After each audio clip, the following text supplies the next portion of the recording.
And it's 20 to 11, so welcome back. Our next guest is a local hero who's been a huge part of his community in the Wirral for almost 50 years. But retired newsagent Nelson Shardey is now facing a fight to remain in the UK.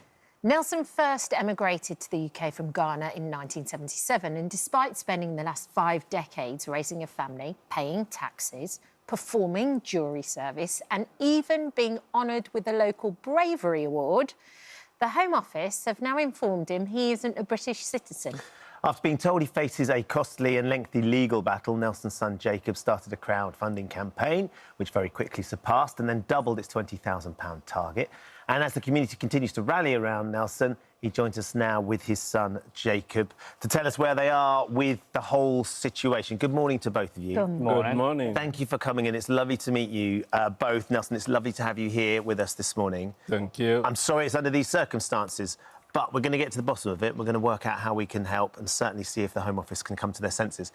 Let's go back to when you first got here, 1977. Seven. What brought you over to the UK in the first place? Yes, I came here to study in Southampton College of Higher Education. My course was accountancy. And then during my first year, it was okay. And money was flowing from home, from my parents, because I came here as a private student. I haven't got any government sponsorship. Yeah. And then this second year, 78, there was a military coup d'etat, which means the army officers has taken power in Ghana.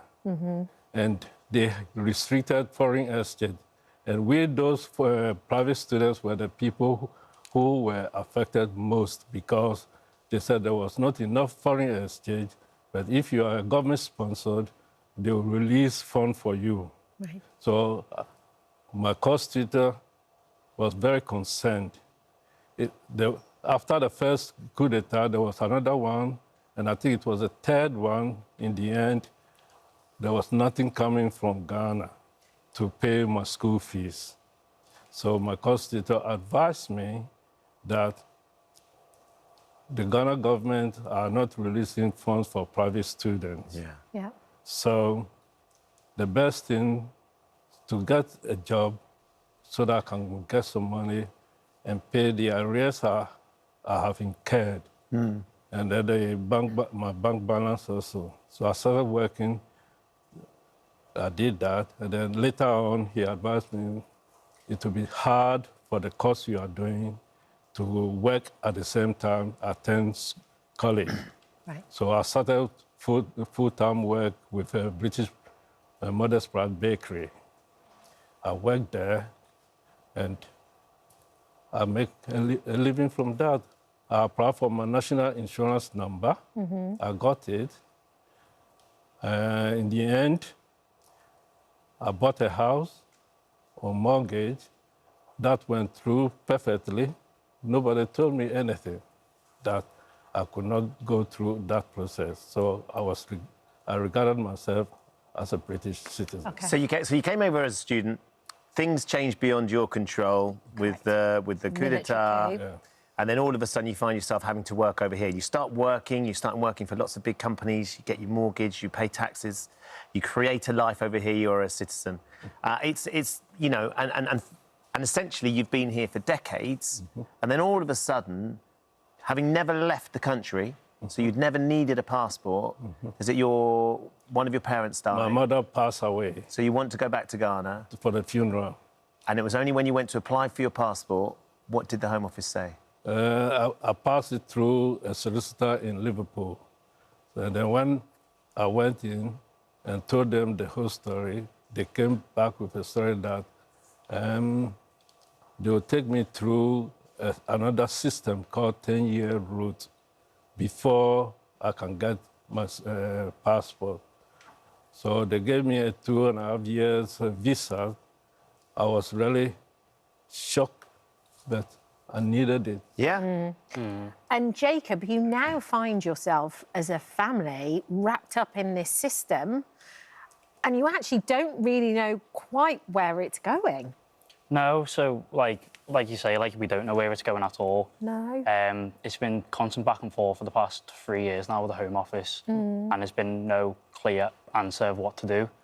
And it's heartbreaking, to be honest. Obviously, when I found out about this news, it was a massive shock to me. I'm sure. Growing up, my dad was a massive role model to me and the community and the people around him. He's done so much for the community, and for this to come up, it was just a complete kick in the teeth.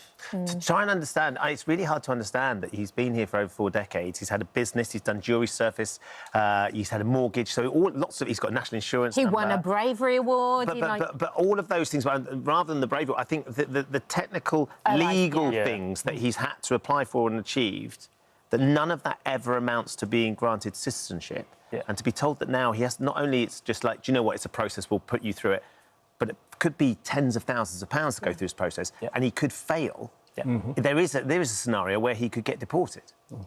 Yeah, well, it's not necessarily the deportation. It's more the fact that it's the cost of the fees. So, like you say, it's going to be tens of thousands of pounds. That's that's including the NHS surcharge we have to pay. It's including every 3 years, every 2 years, we'd have to pay for the visa for him to stay here.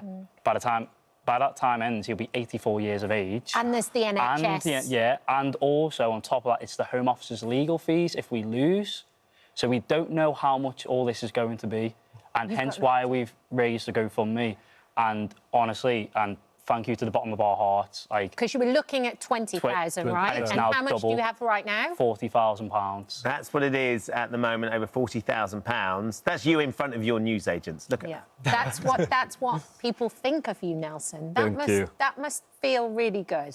I feel very humbled. Oh. You are humble.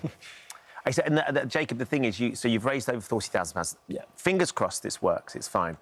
You don't need that money. Yeah. And if you don't need the money's going to get redistributed. Am I right in saying that? So we've designated 2 charities for this. One of them is the Whittle Food Bank. It's just a local food bank near ours. And the other one's the Boaz Trust. This one is a housing and immigration for the Greater Manchester. Fantastic. Hopefully, we can give the money to them. Nelson, thank you for coming in and sharing your story. We know that it's an ongoing battle. This is the extensive right of reply from the Home Office. They just said it was inappropriate to comment on active legal proceedings, which, of course, is what they have to say. But the frustration that you and lots of the people who have supported the crowdfunding is really tangible. Someone who's such an integral part of the community and has done so much, Nelson.